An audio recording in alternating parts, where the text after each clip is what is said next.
On y va, marchons toujours. Marchons toujours et allons de l'avant. Ce n'est pas moi qui cherche Jésus, c'est Jésus qui nous soutient. Même si je suis fatigué, je suis dans sa main. À jamais, sois loué. Prions. Dieu notre Père Céleste, nous te bénissons, Seigneur Jésus-Christ, encore une fois de plus, cet après-midi, pour l'opportunité, Seigneur, que tu nous accordes, oh Dieu, d'être présent, Seigneur Jésus-Christ, et de pouvoir festoyer avec toi autour de la parole. Seigneur Jésus-Christ, notre Dieu, nous sommes venus, Père, des cœurs vides. Nous sommes venus nous attendre à toi. Nous sommes venus malades. Nous sommes venus en titubant, Seigneur. Mais nous croyons que, oh Dieu, que nous ne sortirons pas, Père, de ce culte de la manière que nous y sommes rentrés. Nous voudrons, Seigneur, que tu nous bénisses. Que ceux qui sont tombés soient relevés, Seigneur. Amen. Que ceux qui manquent de position soient positionnés, oh Dieu. Amen. Nous prions, Seigneur, toi le Jéhovah Jireh, que tu pourvoies, Père, à la nourriture convenable de ce matin. Amen. Que cela puisse nous donner une bonne croissance spirituelle. Amen. Père, nous nous confions en toi. Nous nous abandonnons à toi. Laisse que, oh Dieu, nous puissions être comme ces disciples sur le chemin de Maïs qui pouvaient dire que notre cœur brûlait alors qu'ils se mettent à nous parler. Que ton nom soit béni. Que tous ceux, Seigneur, oh Dieu, qui suivent même en direct à travers les réseaux sociaux, soient également bénis, Seigneur. Et que tous ensemble, oui Père, nous puissions dire que oui, le Dieu de Branham, le Dieu d'Isaac, le Dieu d'Israël était réellement présent. Amen. Alors, que ton nom soit béni. Bénis la lecture de la parole, ce que nous allons faire, Seigneur. Tous nous abandonnons à toi. Ouais, Seigneur Jésus-Christ est mes lèvres. Écarte-moi du chemin, Seigneur, Amen. Pour titiller le don, Père, qui parlera encore cet après-midi. Ainsi, béni sois-tu dans le nom de Jésus. La verset prière demandée. Amen. Amen. Amen. Amen. Que Dieu vous bénisse. Amen. Alors, sixième culte, c'est les trois responsabilités sacrées confiées à l'épouse du temps de la femme. Je reprends le thème que nous poursuivons. Les trois responsabilités sacrées confiées à l'épouse du temps de la femme. Je crois que le thème lui-même nous parle déjà. Ce sont des responsabilités sacrées qui ont été confiées à l'épouse, aux chrétiens du temps de la fin. Pas aux chrétiens de tout le temps. Pas aux chrétiens qui n'est pas dans l'esprit du temps de la fin. Non. Mais le chrétien qui s'est investi, qui s'est introduit pleinement dans le message du temps de la fin. C'est ce chrétien qui attend quoi? Il attend l'enlèvement. C'est ce chrétien qui attend les promesses du temps de la fin s'accomplir dans sa vie.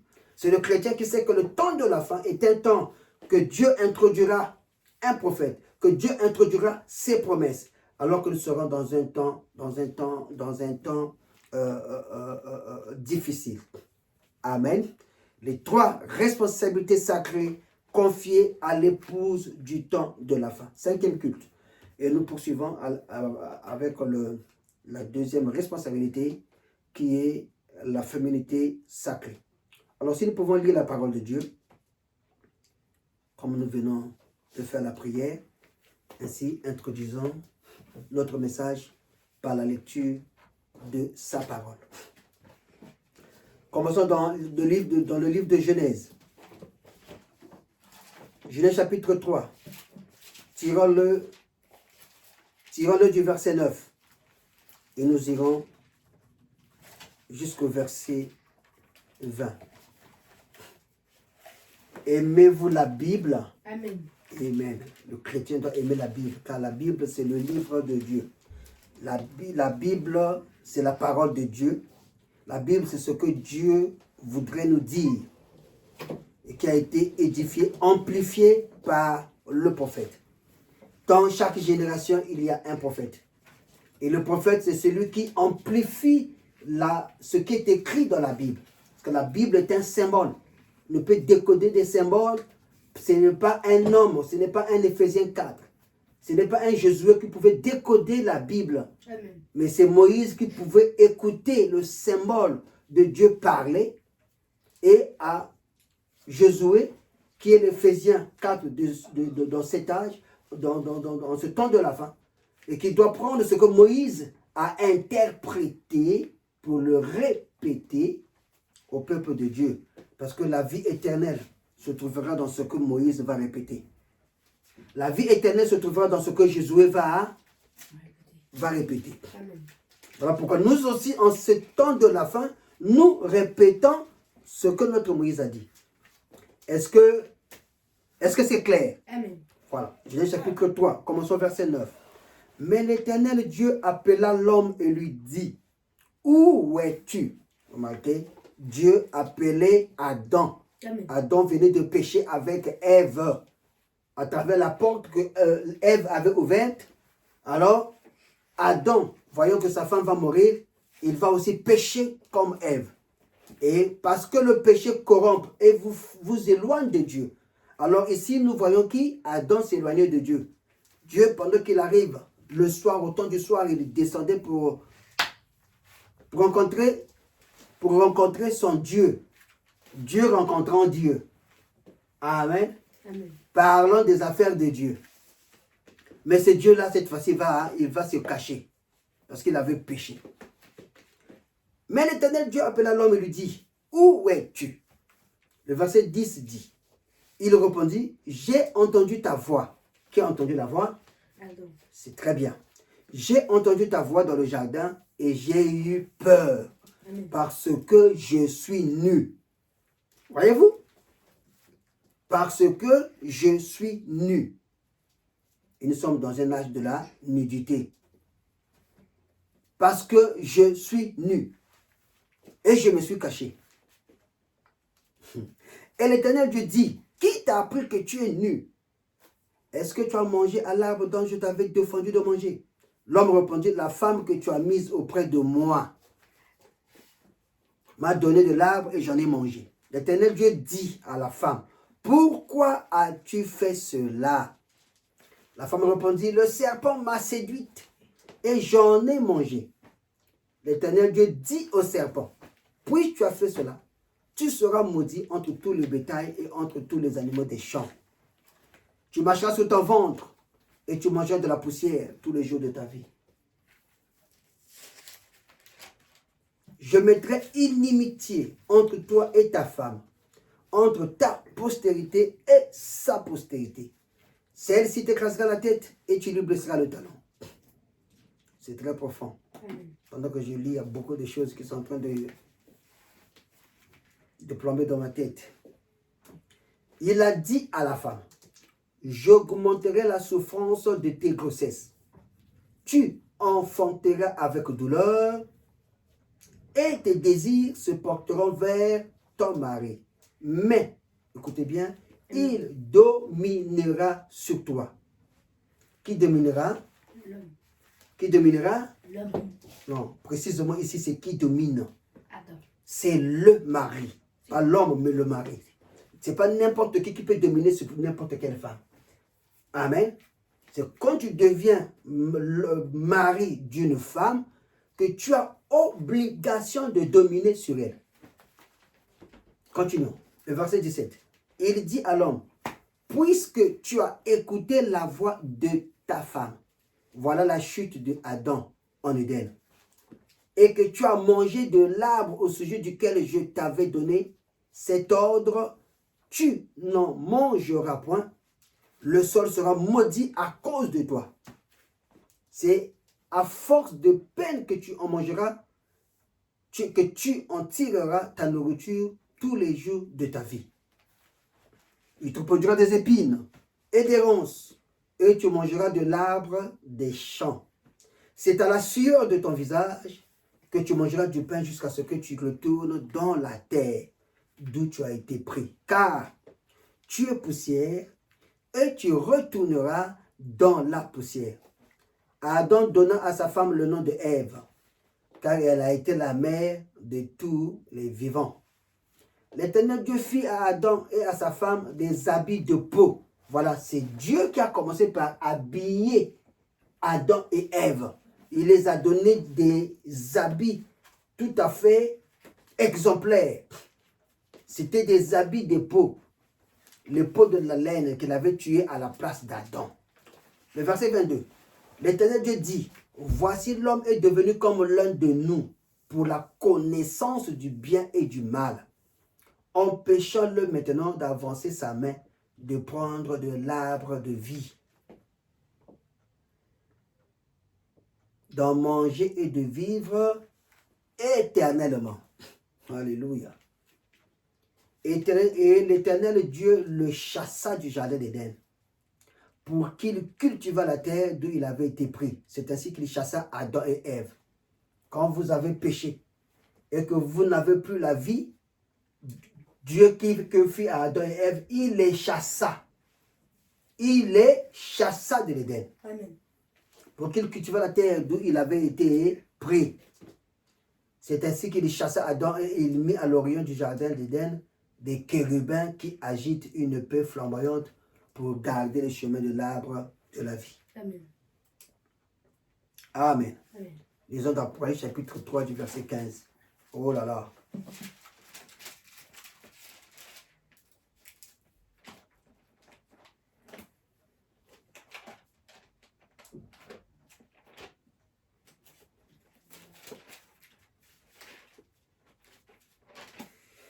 Je connais tes œuvres, je sais que tu n'es ni froid ni bouillant, puisses-tu être froid ou bouillant, ainsi parce que tu es tiède et que tu n'es ni froid ni bouillant, je te vomirai de ma bouche.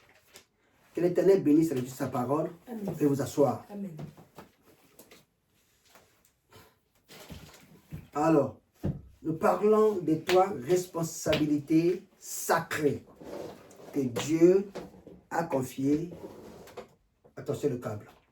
Que Dieu a confiées à l'épouse, à son épouse.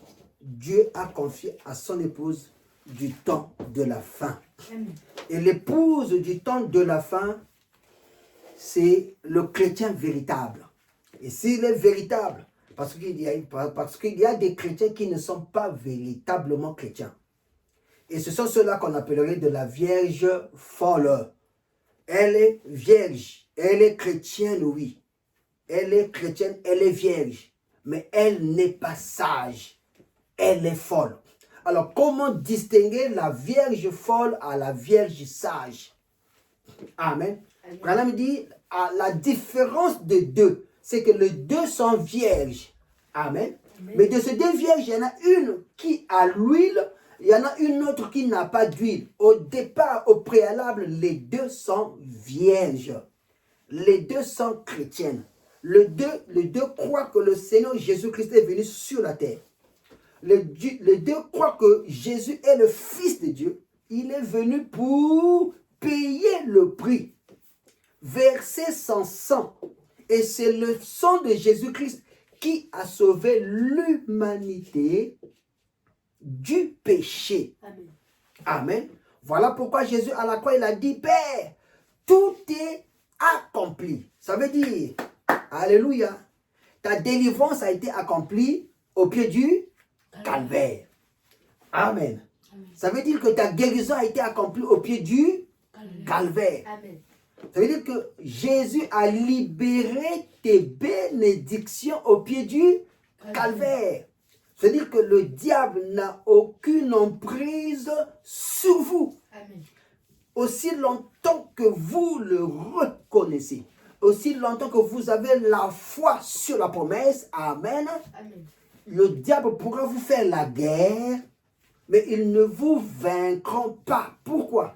Parce que vous avez reconnu la promesse et vous vivez en conséquence avec la promesse. Amen. Amen. Amen. Voilà pourquoi aucun chrétien ne pourra être vaincu par le diable. Amen. Aussi longtemps que ta foi est basée sur la promesse. Aussi longtemps que tu ne défailles pas. Ça veut dire, aussi longtemps que tu ne t'éloignes pas de la promesse, que tu restes scellé avec la promesse, le diable, lui, il perdra. Dites Amen. Amen. Le diable, lui, il va lâcher prise. Dites Amen. Amen. Le diable, lui, recevra les foudres du Saint-Esprit. Dites Amen. Amen. Parce que menacer un fils de Dieu en ce moment-là, qui tient la promesse de Dieu, ça serait de menacer Dieu lui-même. Dites Amen. Amen. Voilà pourquoi. Dites Amen. Amen. Voilà pourquoi le chrétien, Amen, Amen. qui a une foi inébranlable, il ne regarde pas selon ses yeux. Parce que si nous regardons avec nos yeux, nous allons voir quoi? Nous allons voir cette terre qui est devenue pauvre, nue et aveugle.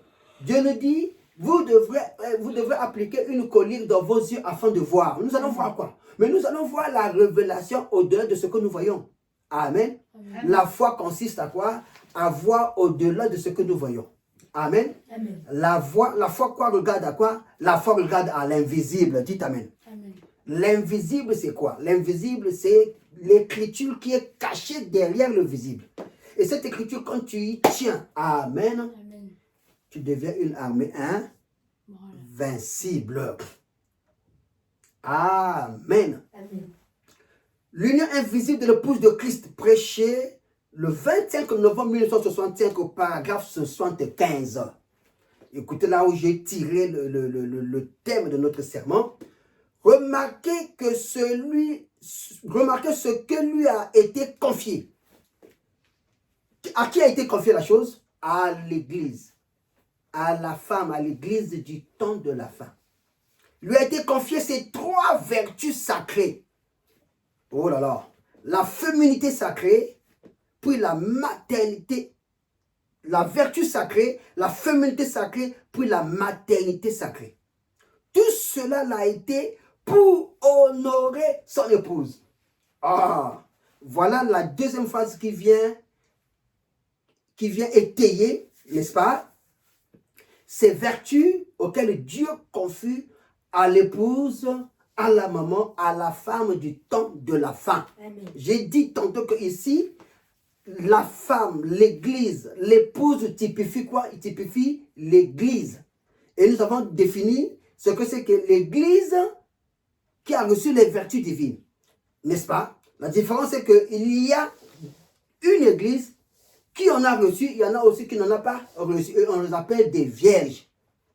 Matthieu chapitre 25 nous a dit quoi? Il y a des vierges sages et des vierges folles. Amen. Mais ici, nous parlons à la vierge sage. Maintenant, si la vierge folle peut entrer en contact avec ce sermon, pour s'identifier, il comprendra que non, je ne suis pas une vierge sage, mais je suis peut-être une vierge folle. Pourquoi? Parce que premièrement, tu n'as pas l'huile. Deuxièmement, tu n'attends pas les promesses de recevoir un prophète. Troisièmement, alors automatiquement, tu es nu, pauvre et aveugle et tu ne le sais pas. Ça veut dire que tu es dans la Odyssée qui décrit carrément les caractéristiques où se trouve la Vierge folle. Amen. La Vierge folle se trouve où? Il se trouve dans la Odyssée. La Odyssée qui est décrite tel que vous venez de le lire dans le livre de Apocalypse chapitre 3 du verset 14. Les caractéristiques énumérées dans ce livre. Nous savons que la Odyssée était une ville qui existait au 4e siècle avant l'arrivée du Seigneur Jésus-Christ. Amen. Amen. Cette ville qui était flamboyante, n'est-ce pas? Amen. À travers la peau des brebis qu'ils vendaient. Ils avaient une peau vraiment qui remportait de l'argent à cette ville. N'est-ce pas? Cette ville, à travers cette peau de brebis qu'ils vendaient, remportait de l'argent à la ville. Cette ville avait également un collier en matière sanitaire qu'ils avaient trouvé et qu'ils vendaient. Et tout le monde s'approvisionnait à cette ville de Laodicée pour acheter ce collier. Tous ceux qui avaient des problèmes des yeux. En tout cas, quand il s'y appliquait, il voyait. Voilà pourquoi Jésus, pour reprocher cette ville de Laodicée, il va utiliser les mêmes caractéristiques qui s'y trouvaient.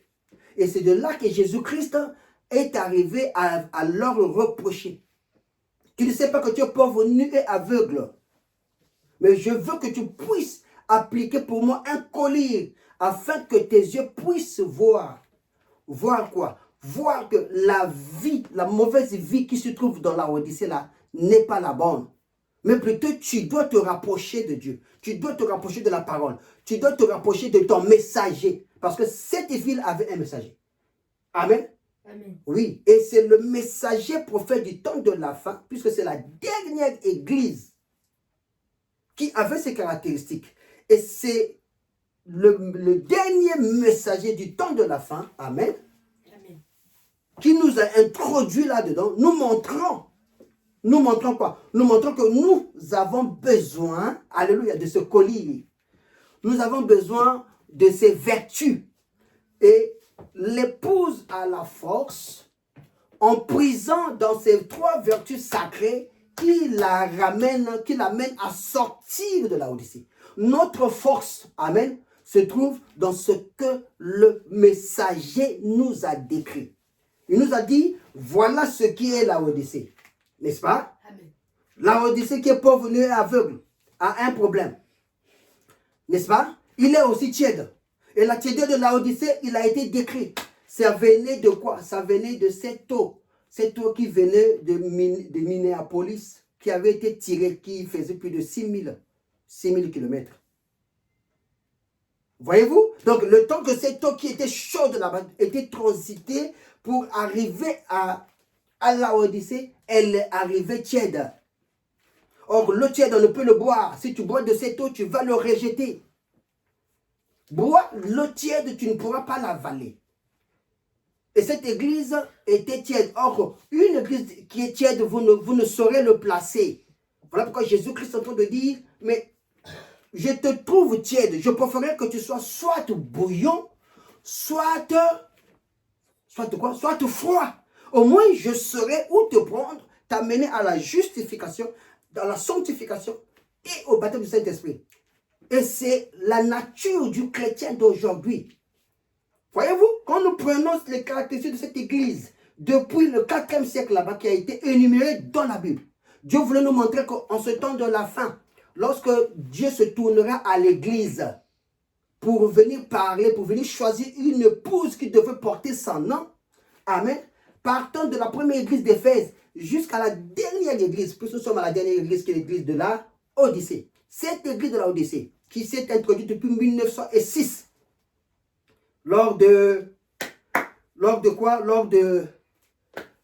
à l'arrivée du mouvement pentecôtisme, avec William John Seymour, le Bourne. Quand cette église de l'Odyssée va s'introduire, il va s'introduire avec ses caractéristiques, n'est-ce pas? Et l'une d'autre, nous avons la tiédeur. Et quand la tiédeur entre dans l'église, ça veut dire que nous aurons des chrétiens avec un pas dans le monde. Je dis bien, un pas dans le monde, un pas dans l'église, un pas dans la parole. Un pas dans le monde, un pas dans la parole. Et ce sont ceux-là qui constituent cette caractéristique des vierges folles.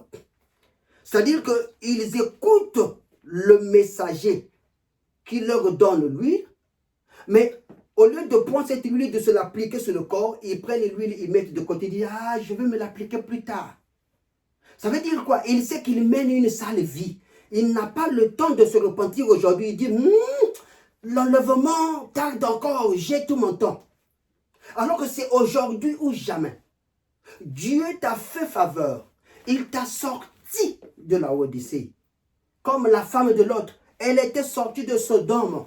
Mais sur le chemin, au lieu de respecter ce que l'ange lui a dit, de ne pas se retourner, il va faire quoi?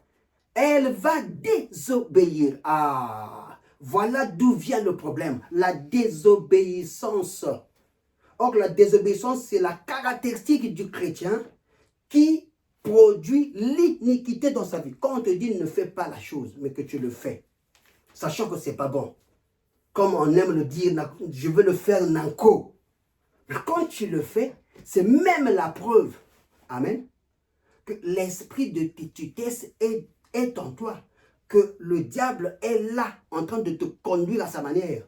tu brises la parole, tu brises les Écritures, amen, ça prouve que tu n'es pas en parfaite harmonie avec la parole. Ça veut dire que tu n'es pas en parfaite harmonie avec son message, avec le messager et avec son message.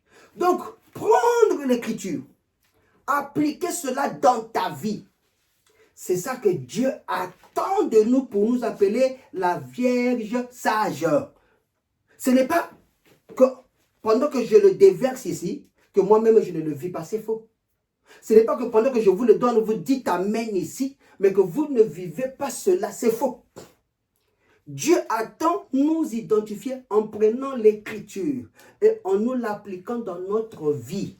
Et c'est la chose la plus difficile aujourd'hui à observer. Accepter le message, c'est accepter le messager.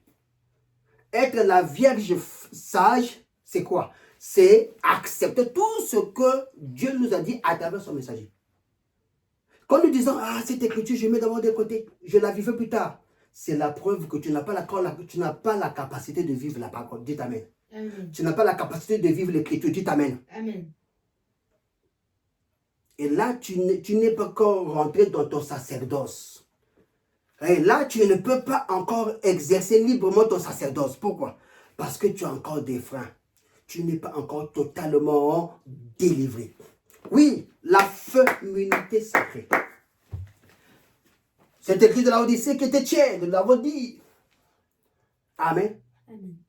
Dieu dit, puisses-tu être froid ou bouillant, ainsi parce que tu es tiède, je te vomirai.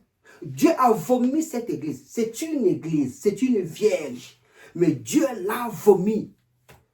Parce qu'il n'a pas reçu de ce que le messager lui a dit. Dieu parle par la bouche du messager. Parce que Amos chapitre 3 verset 7 dit quoi? Dieu ne parle que par...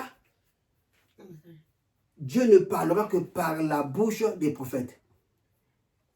C'est ça? C'est ça? Lisons-le rapidement. Parce que c'est très important. N'est-ce pas? Ça introduit notre message de ce soir. Dieu ne parle que par la bouche du messager. Amos chapitre 3. Prenons le verset 7.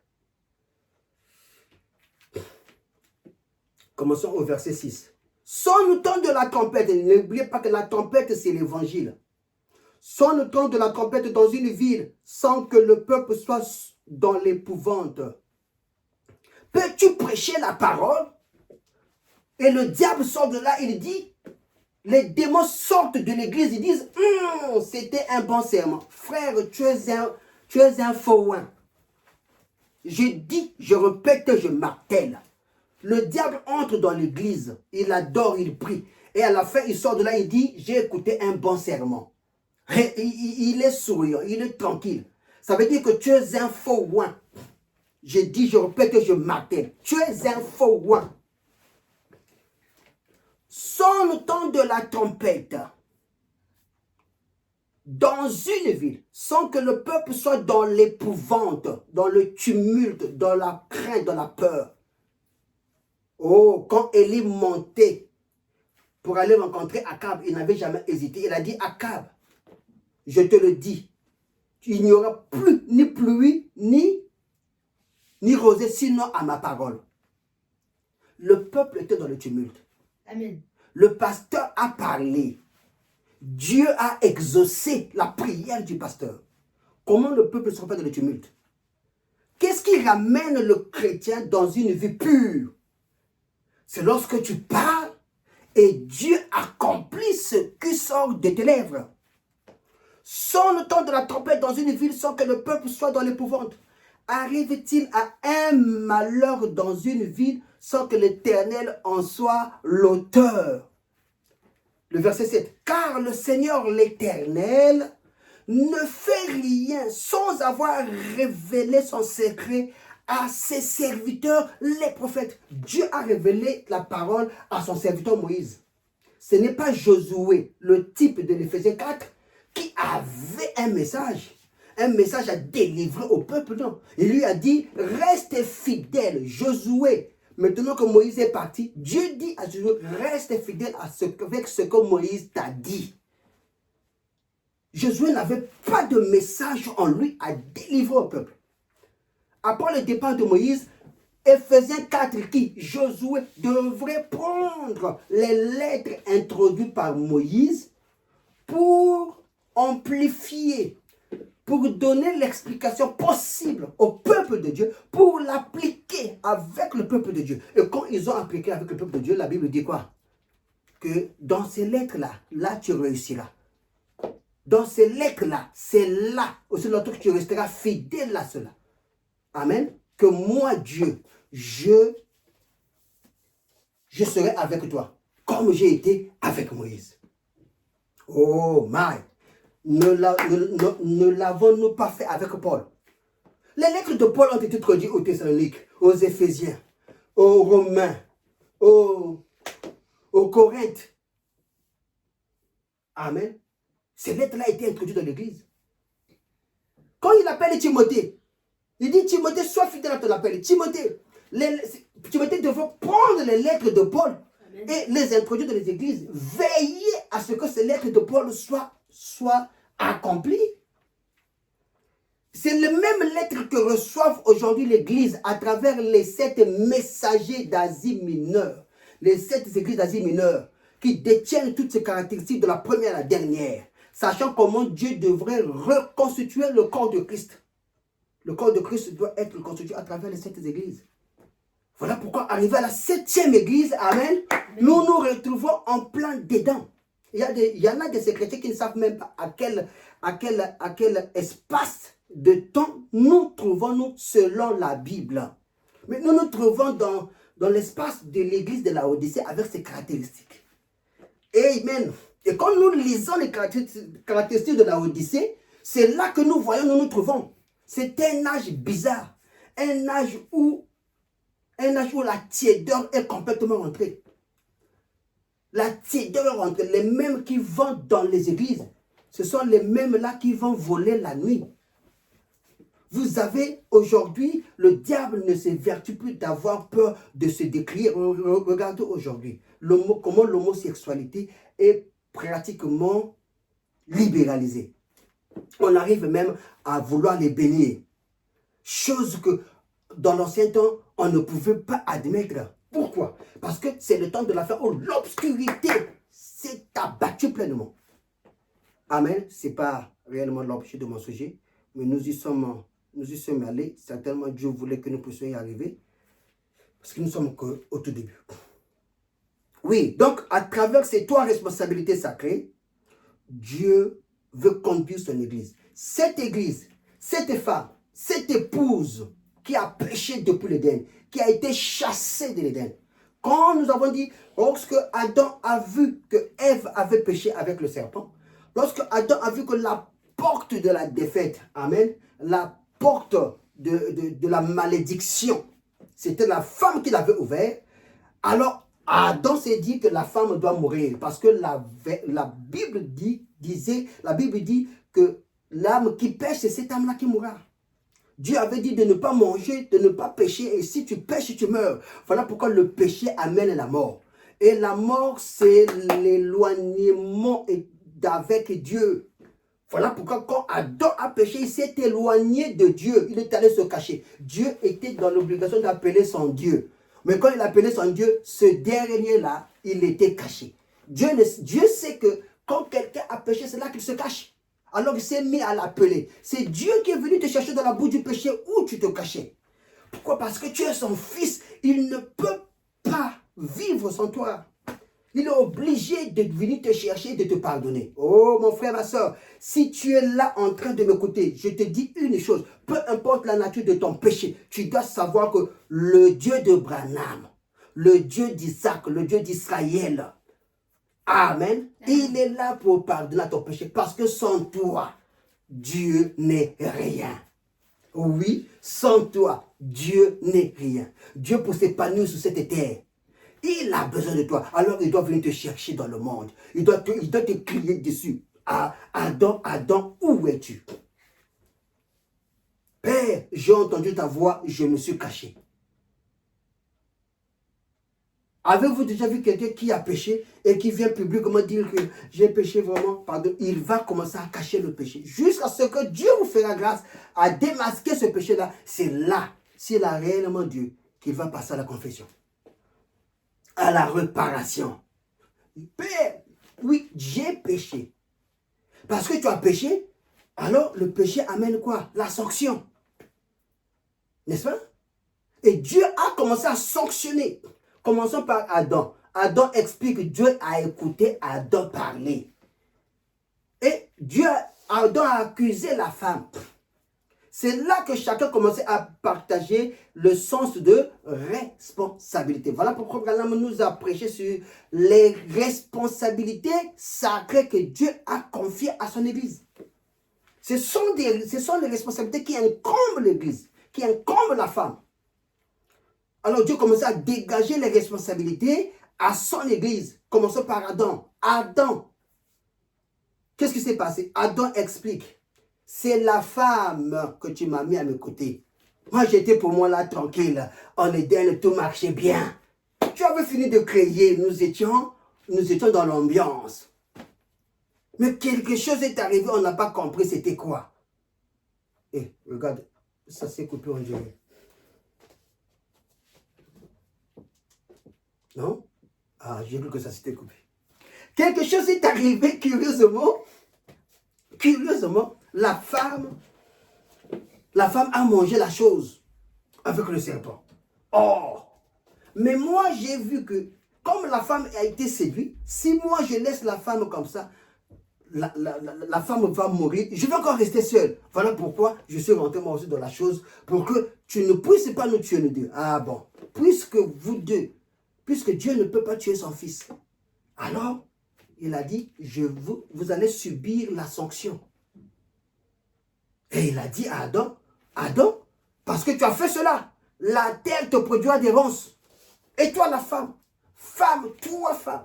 tu enfanteras avec difficulté. Et l'homme dominera sur toi. C'est là où Dieu a démarqué l'homme de la femme. Oh mes sœurs, le problème ce n'est pas les hommes.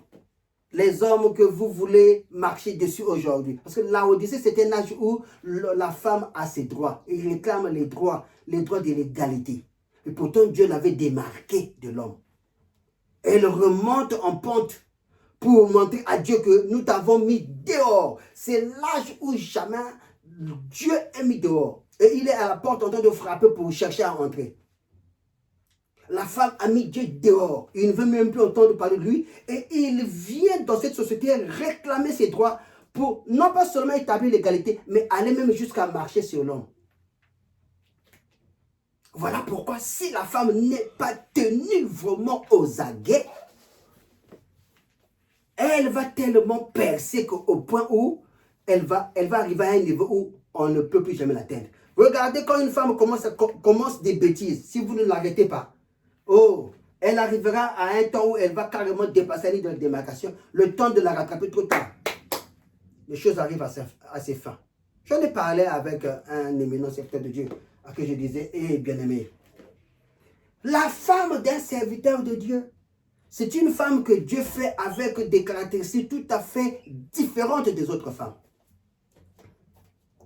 Si jamais elle n'en a pas, elle finira par causer des problèmes parce que le diable cherchera à passer toujours par là. De la même manière qu'elle est passée par Ève, elle passera toujours par là. Amen. Elle passera de nouveau par elle. Amen. Et l'Église, pour qu'elle soit bien stable, l'homme, le pasteur, doit bien former et stabiliser son épouse. Sinon, vous irez droit au mur. Parce que la véritable porte pour sécuriser le trône, alléluia, c'est d'abord Ève.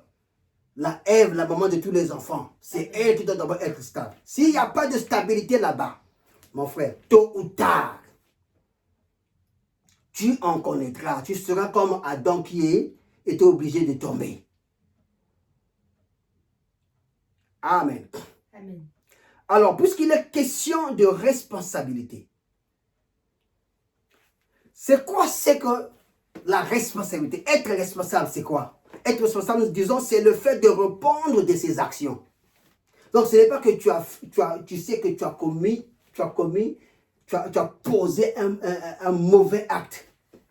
Mais tu ne veux pas assumer la responsabilité de cet acte que tu as produit. Être responsable, c'est quoi? C'est le fait de répondre de ses actions. Premièrement. Deuxièmement, nous dirons, c'est le fait d'être garant de quelque chose. Lorsqu'on t'a confié des responsabilités, lorsqu'on t'a confié quelque chose, on a confiance en toi. Et Dieu, alléluia, a tellement eu confiance en nous, il s'est dit que voici l'équipe que je veux envoyer au temps de la fin. Cette équipe-là vaincra. Il a regardé Paul. Il a dit non, Paul, toi tu ne pourras pas aller vaincre dans cette équipe que je compose, qui doit aller batailler au temps de la fin. Parce que ce temps-là, ça sera un temps obscur. L'obscurité va remplir le monde. Le diable va tellement monter en puissance, comme un lion rougissant, il cherchera à dévorer. Mais il me faut des titans. Il me faut des braves. Il me faut des gens qui ne reculeront pas devant le diable. Alléluia. Il a regardé Ézéchiel. Ézéchiel n'était pas capable.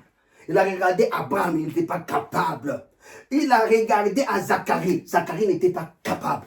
Il a regardé à Osée. Osée n'était pas capable. Il a regardé à Élie. Il a dit, Élie, toi, ce n'est pas cet âge qu'il te faut. Toi, il te faut l'âge de Jézabel là-bas. C'est là-bas que tu dois être. Oh, mais Dieu t'a regardé.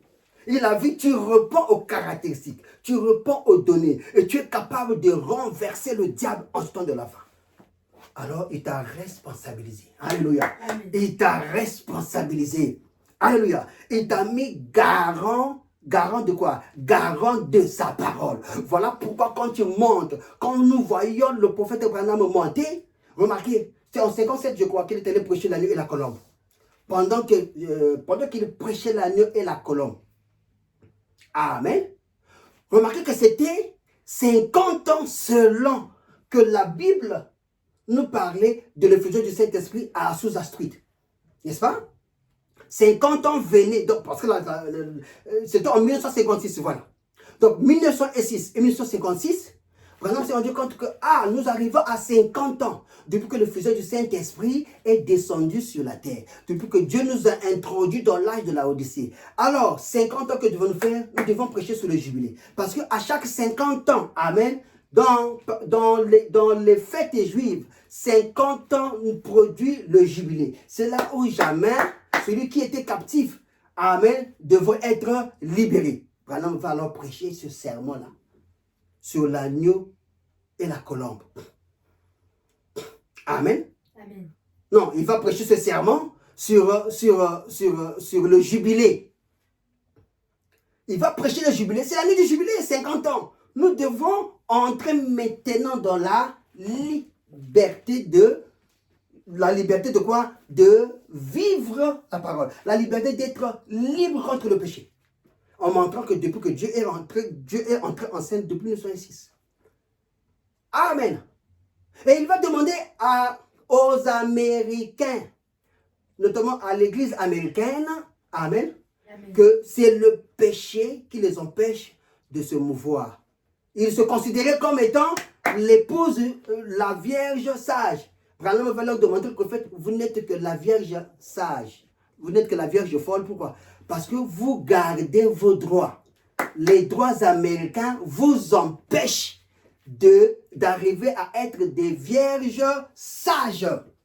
Pour l'avoir dit, il y avait une femme à côté qui va matraquer Branham pour les sermons de jubilé qu'il avait apportés. Ne sachant pas que la dame qui était à côté, c'était une brebis de Branham. Et la brebis va le rapporter à son pasteur pour dire qu'il y a eu une sœur à côté qui s'est embellie, à qui ta prédication n'a pas plu.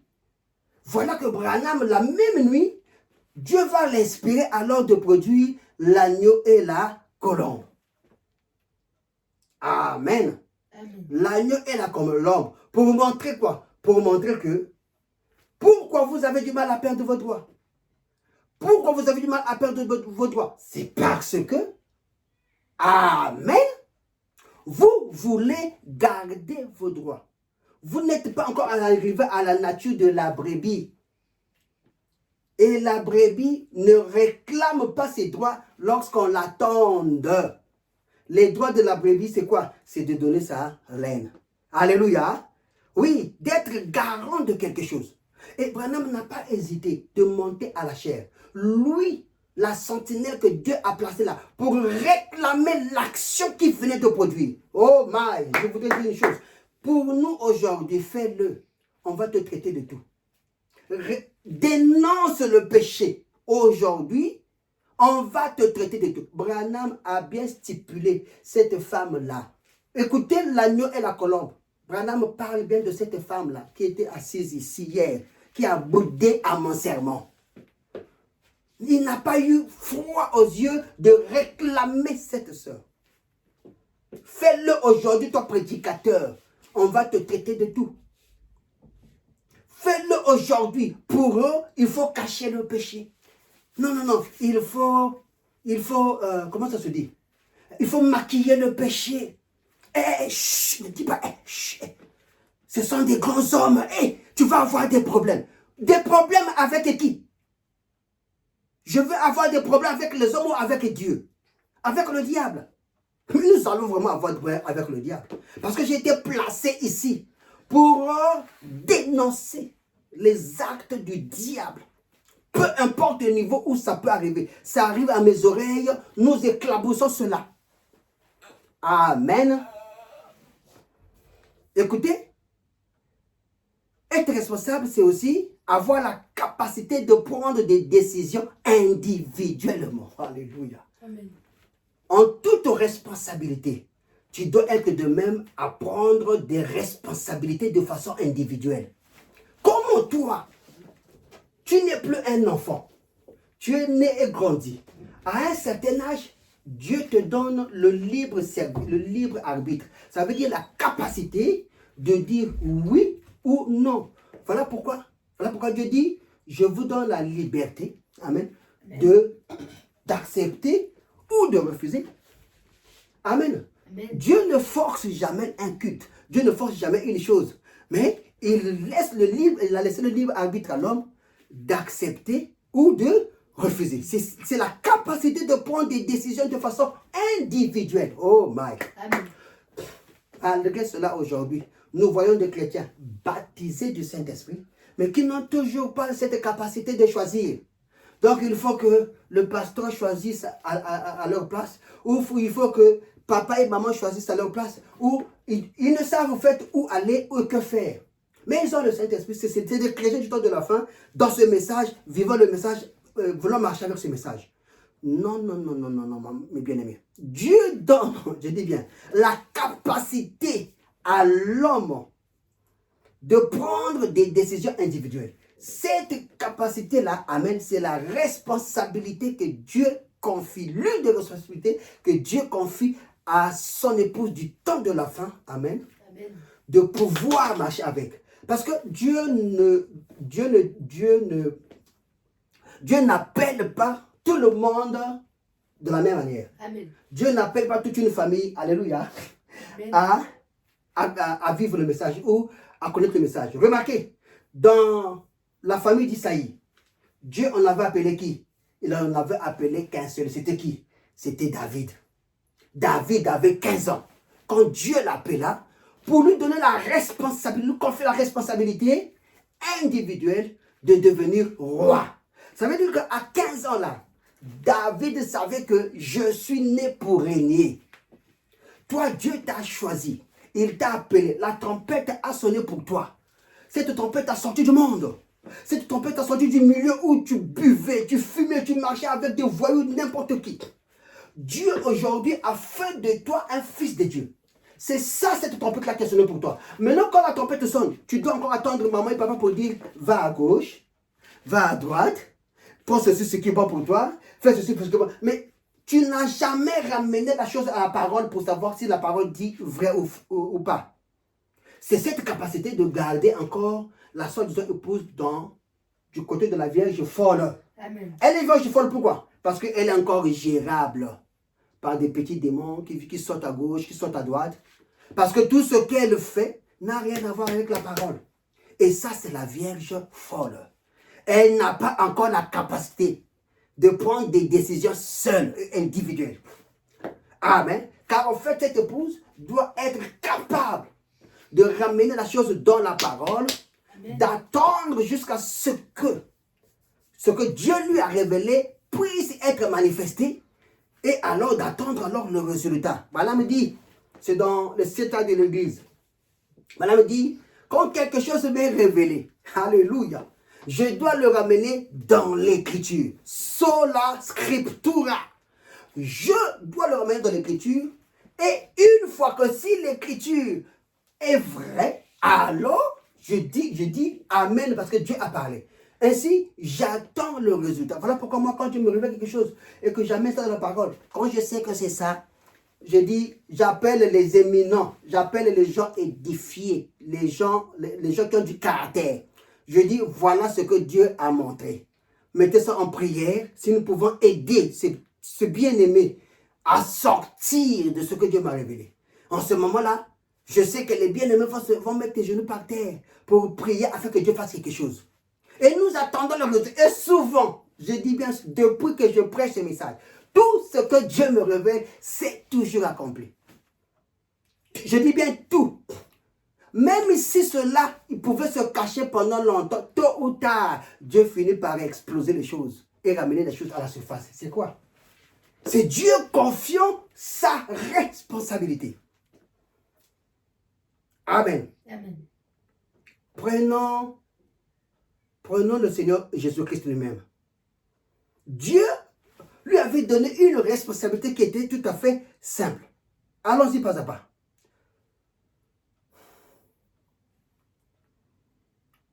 Allons-y pas à pas. Dieu a confié la responsabilité à Jésus-Christ qui devait venir sur la terre. Pourquoi? Pour sauver l'humanité du péché. Pour cela, Dieu devait d'abord le manifester par les signes. Il devait le manifester dans la Bible. Il devait le manifester en tant que promesse. Pour que lorsqu'il va arriver sur la terre, que le peuple qui verra en lui Dieu confier les responsabilités en son Fils, qu'il ne se défaille pas, mais qu'en regardant la promesse, alléluia, voilà, en regardant ce qui est écrit dans la Bible, il devait maintenant s'attendre à Jésus-Christ jusqu'à l'accomplissement de la promesse. Dieu, alléluia, révélant son Fils au monde et les élus, amen, ramenant ce Fils-là dans les Écritures.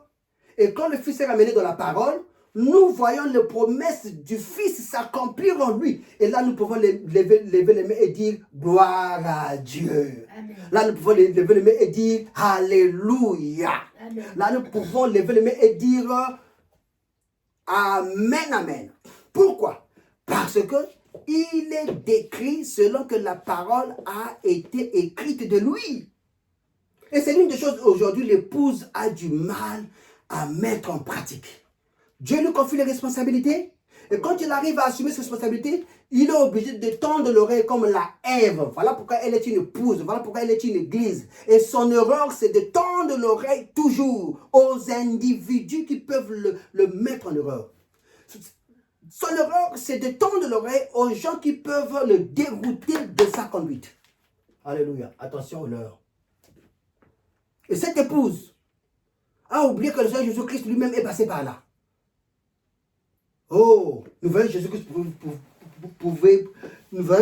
pouvait dire, je suis venu au nom de mon Père et vous ne me recevez pas. Si quelqu'un d'autre vient en son nom, vous le recevez. Amen. Amen. Jésus-Christ dit, si vous avez cru en Moïse, vous croirez aussi en moi. Amen. Parce qu'avant que Moïse soit, je fus. Mais ils n'ont même pas cru en lui. Pourquoi? Parce qu'ils n'étaient pas assis sur les promesses. Ils n'étaient pas assis sur les promesses. Ils ne savaient pas que cette responsabilité que Dieu confiait devait être basée sur la promesse. Amen. Et quand Jésus-Christ vient sur la terre, nous savons que Ésaïe l'avait dit. Ésaïe l'avait dit. Ésaïe l'avait dit. Écoutez ce que Ésaïe dit. Oh. Écoutez ce que Ésaïe dit. Ésaïe 73, verset 1, verset 12. Qui a cru à ce qui nous avait été annoncé? Qui a reconnu le bras de l'Éternel? Il s'est élevé devant lui comme une faible plante. Amen. C'est dans la faiblesse qu'au fait Dieu ressort sa force. Amen. Amen. Voilà pourquoi, pendant nous a prêché le message, la force parfaite dans la faiblesse parfaite. N'est-ce pas? Amen. Dans la faiblesse, c'est là que Dieu est fort. C'est toi chrétien. C'est pendant que tu te crois être faible là. C'est pour permettre simplement que les démons puissent s'approcher davantage de toi. Pour que quand tu diras Seigneur Jésus-Christ, rien que ce nom-là, qu'il y ait une déflagration à les envoyer loin de toi. Dans cette faiblesse-là, Dieu voudrait, à chaque fois que tu te sens faible, Dieu est en train de travailler dans l'invisible. Amen. Amen. Pour montrer combien tu es fort, combien il est fort en toi. Dans la faiblesse, c'est là qu'il t'apprend à être aguerri, à être un soldat stabilisé dans la foi. Et c'est dans la faiblesse. Et c'est dans la faiblesse que le diable croit qu'il a remporté, qu'il jase, qu'il fait du bruit, qu'il commence à rigoler. Quand tu lui donnes, quand tu lui dis quelque chose que Dieu t'a révélé, on se moque de toi. Oh, il ne sait pas que tout de suite là, bientôt là. Mais il ne peut que dans cette faiblesse, Dieu est en train de forger. Dieu est en train de te préparer. Dieu est en train c'est pendant que les affres, les foudres du diable sont sur ta route, que là, Dieu est vraiment armé, Dieu est vraiment aux aguets, en voulant préserver son fils contre ces foudres du diable. Il s'est élevé devant lui comme une faible plante, comme un rejeton qui sort d'une terre desséchée. Il n'avait ni beauté ni éclat pour attirer nos regards. Et son aspect n'avait rien pour nous plaire. Branham, quand il le décrit, il dit que Jésus avait même un dos voûté. Un dos voûté. Donc, tellement que les charges de l'humanité qui étaient sur lui pesaient tellement que Jésus-Christ était obligé à un certain moment de vouloir se tordre un peu. Voilà pourquoi on vous dit qu'un rejeton, lorsqu'il arrive en maturité, amen, pour nous montrer qu'il est arrivé mature, il se courbe. Son regard n'est plus à regarder les gens, parce qu'en fixant des gens, tu vas voir des gens avec des rouges lèvres, des gens avec plein de beautés bizarres. Ça va t'amener que des batailles d'esprit, alors que tes yeux sont fixés sur la terre. Parce que sur la terre, mieux, tu restes en contact avec tes réflexions. Tu restes en contact dans la présence de Dieu. Et un homme, quand il arrive à cette maturité, il a des yeux braqués sur la terre. Parce qu'il reste dans quoi? Dans la méditation avec Dieu. Méprisé et abandonné. Oui, Jésus a été méprisé et abandonné des hommes. Homme de douleur et habitué à la souffrance. La vie de Jésus-Christ a été qu'une vie de souffrance. Hein? Le Sanhédrin qui combattait. Là-bas, on faisait ceci. Là-bas, on faisait cela. Méprisé, abandonné des hommes, homme de douleur et habitué à la souffrance, semblable à celui dont on détourne le visage. Nous l'avons dédaigné. Nous n'avons fait de lui aucun cas. Cependant, ce sont nos souffrances qu'il a portées. Jésus avait la responsabilité de payer le prix pour toi. Et ce prix-là nécessitait à lui des souffrances. Jésus-Christ a subi pour que toi tu sois libéré. Jésus-Christ a subi pour que toi tu sois sauvé. Amen. Si Dieu a confié cette responsabilité à la femme aujourd'hui, c'est parce que lui-même, il est venu goûter cela à travers son fils. Amen. Et quand il goûte cela à travers son fils, il se dit que la part de souffrance qui reste, je le confie à mon épouse. Je le confie à mes brebis. Voilà pourquoi Dieu ne te bénira pas si tu ne passes pas par la souffrance. Parce que la souffrance te taille. La souffrance t'épure. La souffrance te passera te passera sur le chemin afin que tu puisses recevoir le caractère. Cependant, ce sont nos souffrances, le verset 4, qu'il a apporté. Dieu a apporté tes souffrances. Amen. Pour que toi tu sois libre. Amen. Il n'y a pas de liberté sans souffrance. C'est quand tu passes par la souffrance qu'après, au-delà de cela, il devient la liberté. Amen. Et voilà pourquoi nous disons que l'épreuve est faite pour le croyant. N'est-ce pas? Amen. Amen. Voilà pourquoi Dieu recommande, comme les sœurs de... comme les sœurs de... Oh là là. Le nom est en train de m'échapper. La femme que va aller chercher Élisée. Amen. Amen. Pendant que Élisée avait tout accompli, il voulait prendre la femme d'Isaac et la mener auprès d'Abraham. Remarquez que pendant qu'il voulait partir, les frères ne voulaient pas que leur soeur parte. Mais quand ils vont la laisser partir, il n'y a qu'une seule prière qu'ils avaient faite pour elle. Que tu possèdes les portes de tes ennemis. Peu importe les épreuves qui adviendront, tu as le droit de posséder les portes de tes ennemis. Et les chrétiens aujourd'hui est celui qui possède les portes de ses ennemis. Pourquoi? Pourquoi? Parce qu'il a été choisi pour porter les responsabilités de Dieu dans cet âge afin d'aider les faibles à devenir plus forts. Nous avons dit que le temps de la fin est un temps où Dieu a sélectionné les forts. Et tu es fort. Mais pour que cette force-là, tu puisses l'avoir, tu dois d'abord, alléluia, reconnaître le sens des responsabilités auxquelles Dieu t'a confié. Il a confié à son fils la responsabilité de venir sauver l'humanité. L'humanité est sauvée par le Seigneur Jésus-Christ. Tu es sauvé par le sang de Jésus qui a été versé pour toi à la croix. Il est ton Jésus qui t'a sauvé. Amen. Amen.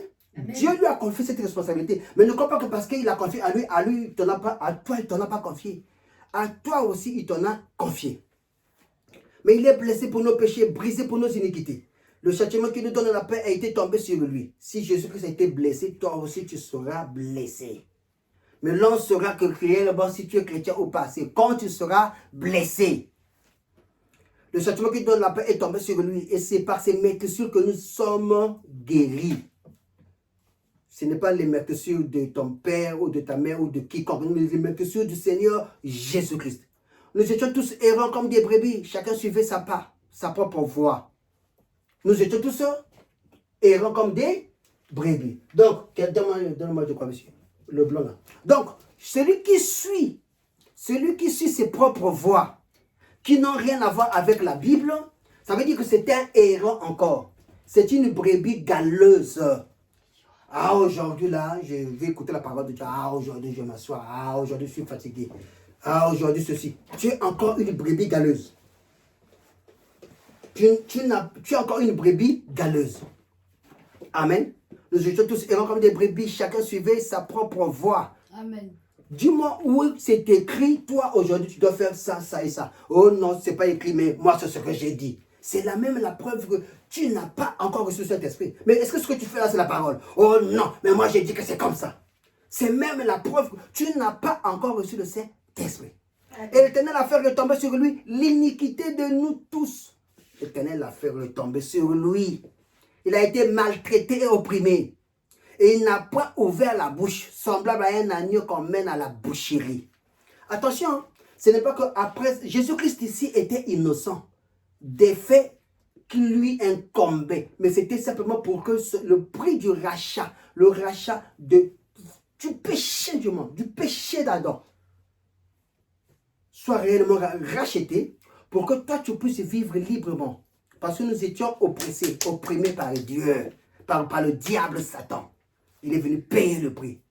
Alléluia. Reconnais-le. Et c'est là que va commencer ta véritable nouvelle naissance. Amen. Il a été enlevé par l'angoisse et le châtiment. Et parmi ceux de sa génération, qui a cru qu'il était retranché de la terre des vivants et frappé pour le péché de mon peuple. On a mis son sépulcre parmi les méchants, son tombeau avec les riches. Donc, le diable va faire de toi tout ce dont il a besoin. Mais toi, tu dois regarder à quoi? Jésus regardait à quoi? Il regardait à sa responsabilité. Même Pierre est venu lui dire, oh Jésus, s'il était possible. Pourquoi aller? Ne va pas. Ne va pas boire la coupe. Jésus-Christ lui a dit, arrière de moi, Satan. C'est pas que Pierre était devenu Satan. Non. C'est pas que Pierre était Satan, non. Mais c'est l'esprit mauvais qui parlait en Pierre. Que Jésus-Christ va chasser de Satan. Arrière de moi, Satan. Pourquoi? Parce qu'il devrait appliquer la responsabilité que Dieu lui avait confiée. De venir sur la terre, de payer les prix pour que toi tu sois sauvé. Oh, acclamons le Seigneur. Si je suis sauvé, je répète, c'est parce que Jésus-Christ a payé le prix. Jésus-Christ a assumé ses responsabilités sur la terre. Jésus-Christ a été l'homme en qui Dieu devrait faire confiance. Pourquoi? Parce que si Dieu t'a confié ces responsabilités-là, c'est qu'il a assez de confiance en toi que tu vas vaincre. Et quand Dieu te confie cette responsabilité, il s'ensuit l'humilité. Il s'ensuit quoi? Il s'ensuit l'humilité. C'est là que nous reconnaissons les véritables serviteurs de Dieu. Ce n'est pas que tu ne tomberas pas. Ce n'est pas que tu ne commettras pas de péché, non. Mais après le péché, nous verrons l'humilité de Dieu. Dieu est humble. Dieu est cette colombe qui est dans l'âme et qui est humble. Amen. Qu'est-ce que cette colombe-là fait? Il ne réclame pas ses droits, mais plutôt il y vient pour apaiser les choses. Et l'une des manières d'apaiser les choses, c'est d'amener la paix, c'est d'amener la tranquillité, c'est d'amener la dignité, c'est d'amener quoi? Le calme. Amen. Amen. Philippiens chapitre 2 du verset 5, verset 11. Remarquez ce que la responsabilité a conduit à amener. Philippiens chapitre 2 verset 5, verset 11. Philippiens chapitre 2 du verset 5 au verset 11. Ayez en vous le sentiment qui était en Jésus-Christ. Jésus qui a accepté la responsabilité de Dieu. N'est-ce pas? Pour appliquer ce à quoi il était venu sur la terre. Jésus-Christ, il nous dit ceci. Ayez en vous le sentiment qui était en Jésus-Christ, lequel existe en forme de Dieu, n'a point regardé comme une proie arrachée d'être égal à Dieu. D'être égal à Dieu. Jésus ne s'est jamais mis égal à Dieu. Aujourd'hui, permettez que je le dise, que font les féministes aujourd'hui? Ils réclament les droits du peuple, comme ce qui définit le mot Laodicée, le droit du peuple. Laodicée veut dire que nous serons dans cette église où l'église va réclamer ses droits. L'église va dire au pasteur, ce n'est pas comme ça que tu dois faire. Tu vois, pasteur, ce que tu as fait, écoute, nous ne sommes pas d'accord. Jamais ils te diront que la Bible a dit ça, c'est ça. Non, nous ne sommes pas d'accord. Pasteur, pourquoi tu m'as dépouillé comme ça? Pasteur, pourquoi tu m'as exposé comme ça? Comme si on a prêché contre lui. C'est la réclamation de droit. Dieu a été bouté dehors. On va à l'église pour des simples figuristes. Et on se dit chrétien. Oui, chrétien de vierge folle, oui. Pas de lumière, pas d'huile. Et on veut le sentiment qui était en Jésus-Christ, lequel existe en forme de Dieu, n'a point regardé comme une proie arrachée d'être égal avec Dieu. Le verset 7, mais s'est dépouillé lui-même en prenant une forme de servitude, en devenant semblable aux hommes, et ayant paru comme un simple homme, il s'est humilié. Il s'est humilié lui-même, en se rendant obéissant jusqu'à la mort. Oh là là là là là là. Il a porté sa responsabilité, il a accepté le poids de la responsabilité. Et il est allé jusqu'à la mort. Parce qu'il voulait rester fidèle à son Père. Et Dieu dit que je confie ces responsabilités à la femme, à l'église, pour qu'il puisse rester fidèle à son mari qui est Jésus. Église, tu dois rester fidèle aux responsabilités que Dieu t'a confiées, afin que toi, alléluia, Jésus soit fier de toi. Dieu était fier de son fils. Quand il est mort à la croix, Branham me dira, il est mort par le chagrin. Le chagrin, ce n'est pas les clous qui l'ont tué, non. Mais c'est le chagrin. Pourquoi? Parce que ceux qui l'avaient aimé, ceux pour qui il est venu sur la terre, ils l'ont crucifié. Et nous crucifions de nouveau le Seigneur Jésus-Christ parce que nous rejetons nos responsabilités d'accepter Dieu pleinement, dans toute sa plénitude. Voilà pourquoi à l'ouverture de la parole, amen, oui, tout le mystère, la plénitude des mystères doivent être dévoilée, qui était tenue secrète. Dévoilée à qui? Dévoilée à l'église. Et c'est l'huile. C'est quand tu reçois la révélation de cette tonnerre, amen, que tu reçois l'huile. Et là que tu deviendras une armée invincible. C'est là, amen, c'est là que Dieu aurait fait quoi? Aurait fait des mises à jour. Les mises à jour faites, c'est pour que toi tu tiennes bon. Les mises à jour faites, c'est pourquoi dans la responsabilité que Dieu te confie, que toi tu sois une armée invincible, que tu sois l'homme auquel Dieu pourra compter, dont le diable ne pourra jamais renverser. Ils viendront parmi les chemins, alléluia. Mais parce que tu te tiens sur la révélation de cette tonnerre, écrit au dos du livre, alléluia. Parce que cela t'est révélé à toi proprement, alléluia, alléluia. Prononce alors la parole. Amen. C'est là que tu verras des déflagrations. Prononce la parole. Alléluia. Prononce la parole. Tu verras que tes ennemis, comme avait dit Moïse, les Égyptiens que vous voyez, vous ne les verrez plus jamais. Alléluia. Et tu te dis, prononce la parole. Et ils vont rester dans les eaux. Ils vont rester dans les eaux.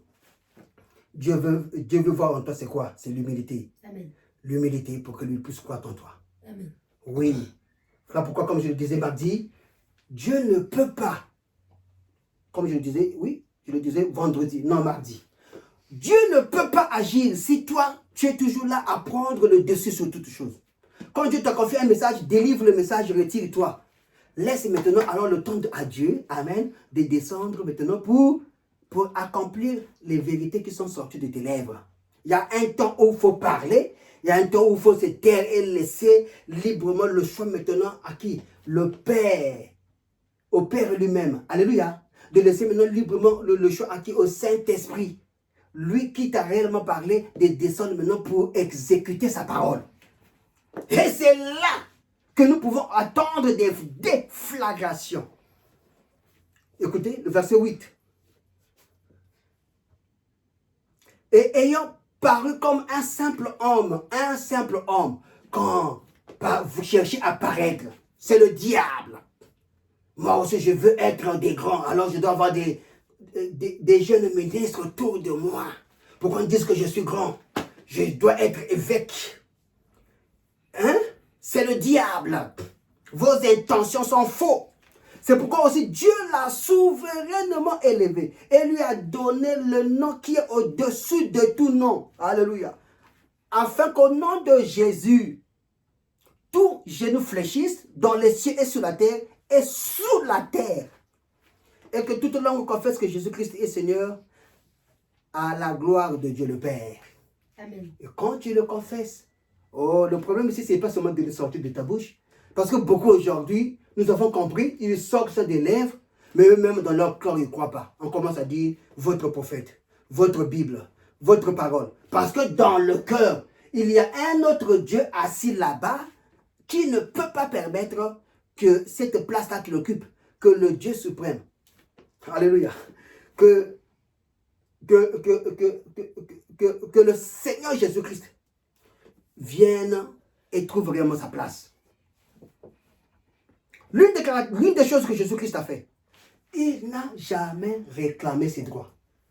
Jésus-Christ a fait quoi? Il n'a jamais réclamé ses droits. Écoutez ce que Branham dit dans l'Église et sa condition. Prêché le 5 août 1956 au paragraphe 69. Maintenant, je désire que vous remarquez, l'agneau était un agneau silencieux. La Bible dit, il n'ouvrit point la bouche comme la brebis devant ceux-là qui l'attendent. Et il fut muet. Il n'a pas ouvert la bouche. Il n'était pas quelqu'un qui réclame ses droits. Oh, moi je prêche. Je ne vois pas les dîmes, je ne vois pas les offrandes. Eh, bien aimé. Donc toi, c'est pour les offrandes et les dîmes que tu es venu à la chair pour pécher. Hein? Mais tu vas en souffrir. Tu vas attendre ces dîmes et ces offrandes-là longtemps. Non, monsieur, il était prêt à perdre ses droits. C'était un agneau silencieux. Ah, si le Fils de Dieu, qui avait reconnu sa responsabilité, est resté silencieux jusqu'à aller assumer sa part de responsabilité, qu'en est-il de toi et moi? Qu'en est-il de toi et moi? Devons-nous pas reconnaître notre part de responsabilité? Mais pour le reconnaître, qu'est-ce qu'il faut faire? Il faut faire quoi? Mais il faut reconnaître son messager et son message. Parce que c'est là qu'est cachée toute la révélation qui doit faire de toi l'élu du temps de la fin. Il était prêt à perdre ses droits. C'était un agneau silencieux. Amen. Remarquez, le Seigneur Jésus-Christ lui-même, il n'a pas réclamé qu'il puisse perdre ses droits. Et comme je venais de le dire, dans cette prédication de la nuit et la colombe, où Branham avait exposé, avait décrit le comportement de cette sœur-là, qui avait insulté Branham, pour la simple raison qu'il leur avait demandé de perdre leurs droits. L'épouse du temps de la fin doit apprendre à perdre ses droits.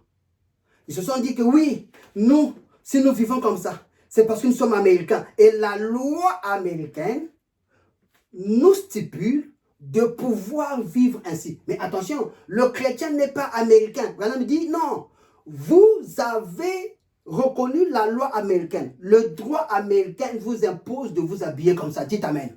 Le droit américain vous impose de pouvoir être ce que vous êtes. C'est bien. Mais le droit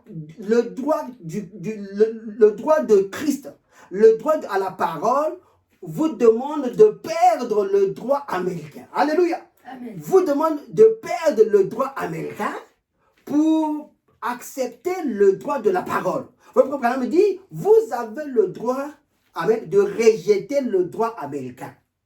De vous habiller comme vous habillez là, avec des petits shorts, avec des habits qui montrent tout ici là, hein, qui exposent vos corps. Il dit, vous n'avez pas le droit de le faire, mais vous avez plutôt le droit de perdre vos droits. Et un chrétien est comme Jésus-Christ qui avait perdu ses droits. Le droit aussi à vivre comme toute autre personne. Pourquoi? Parce que lui, il a été appelé pour faire un travail spécial dans lequel l'humanité lui avait confié. Dans lequel l'humanité lui avait confié. Dans lequel l'humanité lui avait fait confiance. Que la vie éternelle était basée sur ce que Jésus-Christ devait réaliser à la croix. Perdre ses droits. Aujourd'hui, c'est la chose qui mine le croyant aujourd'hui. Pourquoi il ne peut pas perdre ses droits? Parce qu'il les réclame. Parce qu'il est dans cette église qu'on appelle la Odyssée, qui n'est autre que réclamer ses droits. Mon frère, toi qui réclames tes droits, sache-le que tu es loin encore d'accepter les droits du messager. Le messager vient te confier des responsabilités.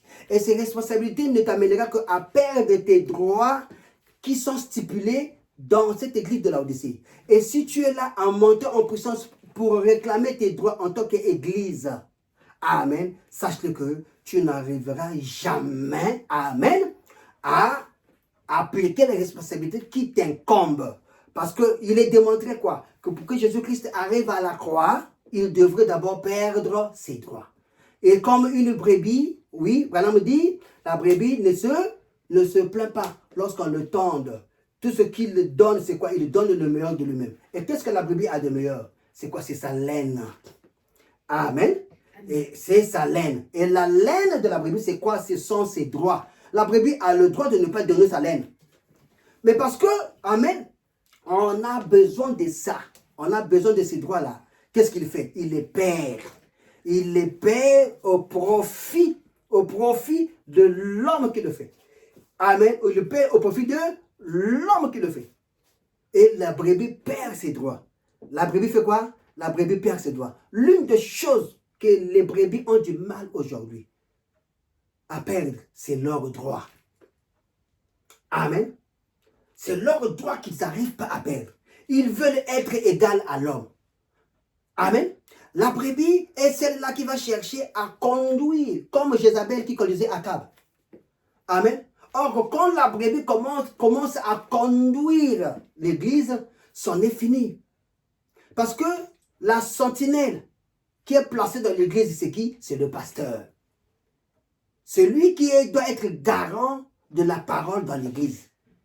Mais généralement, ça commence par quoi? Par lui infiltrer des billets d'argent. Et quand c'est une brebis qui paie la plus grosse dîme de l'église, et une fois qu'il se retrouve devant le péché, ou qu'il se trouve que la brebis a commis une gaffe difficile, cette même brebis, le pasteur va fermer les yeux. Il arrive là, prenant la parole, lisant la parole, il prêche, il finit, il descend, il est parti. Il oublie que dans l'église, c'est la brebis qui commet plus de gaffes. C'est la brebis qui touche les sœurs n'importe comment. C'est la brebis qui vit mal et sale. C'est la brebis qui fait des choses vraiment bizarres, connues même de tout le monde de l'église. Il est incapable d'en parler. Pourquoi? Parce que sa conscience a été achetée. La brebis lui a donné une grosse dîme. La brebis lui a donné une grosse offrande. Et alors, qu'est-ce qu'il fait? L'apôtre Branham me dit, lorsque toi, pasteur, tu as été corrompu. Il dit, nous avons beaucoup de corrompus aujourd'hui dans les églises. La brebis doit perdre ses droits. Est-ce que tu t'amènes à ça? Amen. Oh. Maintenant, nous parlerons de Geronimo. Geronimo, cet Indien. Amen. À qui on avait donné droit de la portion de la terre qui lui revenait aux États-Unis. Amen. Alors que l'armée américaine voulait posséder ces terres. Alors ils vont aller attaquer la tribu de Geronimo. Et Branham me dira que Geronimo, pour rien au monde, il ne pouvait lâcher prise. Ils ont connu des meurtres. On les a massacrés. Geronimo, Branham me dira qu'à cause des manques de pénicilline, les plaies se sont empiffrées et ils ont connu des dégâts et des morts. Mais Geronimo était fier de défendre ses droits. Nous avons intérêt à défendre le droit de Dieu. Les droits de Dieu, amen, doivent nous amener à oublier d'abord nos droits à nous. Si tu veux que Dieu t'utilise, alors tu dois savoir perdre tes droits. Perdre tes droits parfois. C'est là où, de fond, il est difficile pour toi de prendre la décision qui est la plus difficile. Tu vas voir que toute la famille va à gauche, mais toi, Dieu te dit tu dois aller à droite. Perdre tes droits. Pourquoi? Parce que c'est Dieu qui conduit tes pas. Perdre tes droits, c'est parfois Dieu va te conduire à faire un choix difficile. Que tout le monde va te dire, comment peux-tu faire ce choix-là? Mais Dieu te dit, c'est le choix qui a été prévu pour toi. Pourquoi? Parce que quand tu regarderas à l'invisible, tu sauras ce que Dieu attend pour toi de faire. Perdre ses droits. Perdre ses droits, c'est parfois dire qu'aujourd'hui, je veux me marier. Mais je veux me marier seulement dans ma propre tribu. Mais je veux m'attendre à Dieu. Et quand Dieu te dira, oh, c'est X, Y ou Z, tu dois t'attendre à cela. Pourquoi? Parce que Dieu l'a dit. Et aujourd'hui, nous avons du mal de voir des bien-aimés capables de perdre leurs droits. Voilà pourquoi lorsqu'on arrive à un certain niveau, on est désintégré. Perdre son droit, amen, Dieu ne t'abandonnera jamais. Parce que quand Jésus-Christ est venu, c'était pour que lui puisse assumer ses responsabilités. Derrière cela, il y avait une consolation. Derrière cela, il y avait une consolation. Quand tu arrives à perdre tes droits et à assurer les droits de Dieu et à mettre en pratique les droits de Dieu, sache-le que derrière cela, il y a une consolation. Isaïe chapitre 60, verset 3 dit, « Consolez, consolez mon peuple, dit votre Dieu. Parlez au cœur de Jérusalem et criez-lui que sa servitude est finie, que son iniquité est expiée, qu'elle a reçu de la main de l'Éternel au double de tous ses péchés.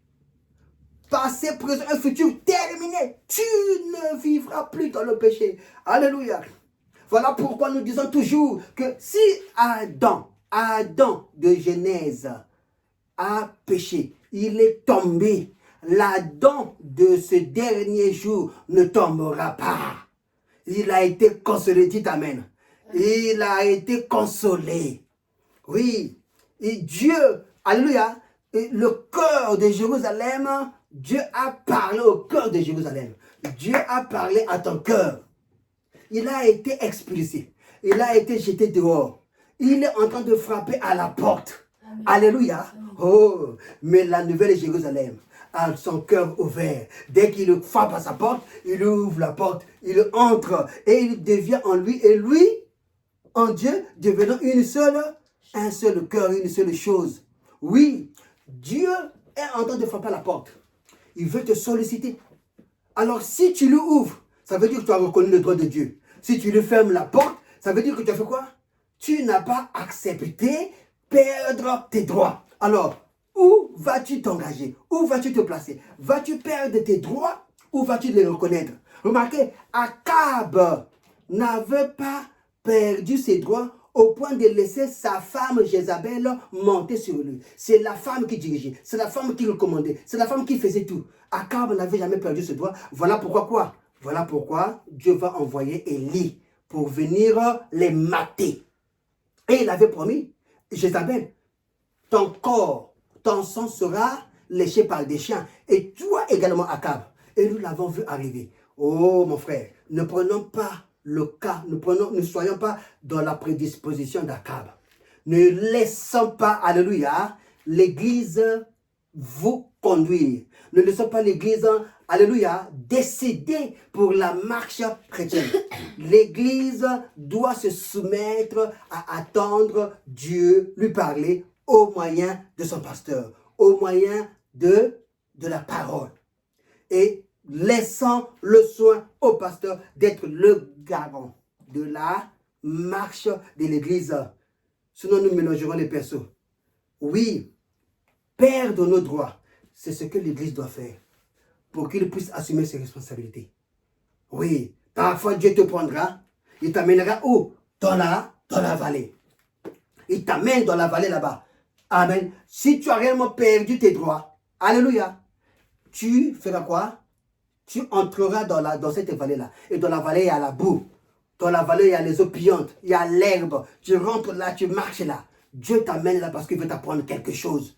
Quand tu as perdu réellement tes droits, tu te laisseras soumettre à Dieu. Dieu lui-même va te forger. Dieu lui-même va maintenant te conduire suivant là où il veut. Parce que partout où tu passeras, il voudra te tailler un caractère. Église, nous devons arriver à perdre nos droits. Nous devons arriver à perdre nos droits. Quand tu as réellement perdu tes droits, alléluia, l'esprit des groupes ne peut plus exister. C'est pas parce que X et Y est là-bas, toi aussi tu dois te trouver là-bas. C'est les malanangombe. C'est des brebis galeuses. Une brebis prie. Et Dieu conduit ses pas. Même s'il dit que va dans la fournaise ardente. Oh, alléluia. Là-bas, Dieu descendra pour veiller sur toi.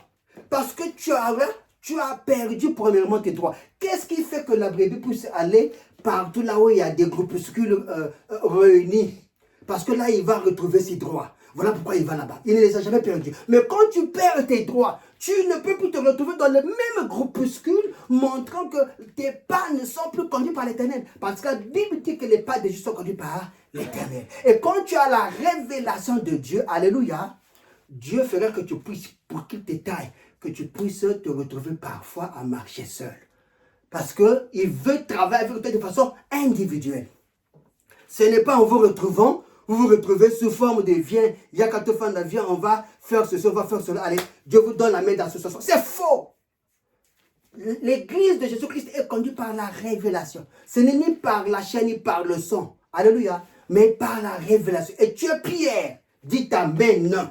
Et c'est sur cette pierre que je bâtirai mon église. Perdrez d'abord vos droits. Attendez-vous à Dieu. Et c'est là que Dieu vous bénira, que le Seigneur vous bénisse. Amen.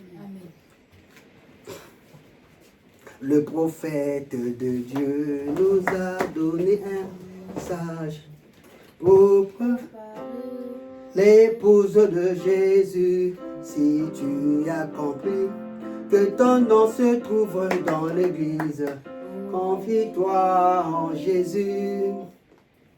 Le prophète de Dieu nous a porté un message pour préparer l'épouse de Jésus. Si tu as compris que ton nom se trouve dans le livre, oh, confie-toi à Jésus. Pourquoi c'est écrit? Pourquoi c'est écrit, Église de Dieu, toi qui as reçu un message aussi puissant même le monde bouleversé par ce message. Pourquoi s'écrit Église de Dieu? Pourquoi s'écrit Église de Jésus? Toi qui as reçu la parole du prophète, tu as tout ce qu'il te faut pour vaincre l'ennemi. Oh, pourquoi s'écrit Église de Dieu? Pourquoi s'écrit Église de Jésus? Toi qui as reçu une puissante promesse de posséder toutes les de l'ennemi. Oh, pourquoi s'écrit Église de Dieu? J'ai entendu les cris dans la maison de Rachel qui pleurait ses enfants avec les cris de lamentation. Ceci est arrivé à l'église du Dieu vivant. Roi de Salem, apporte-nous la paix. Oh Jésus, c'est toi qui es mon roi.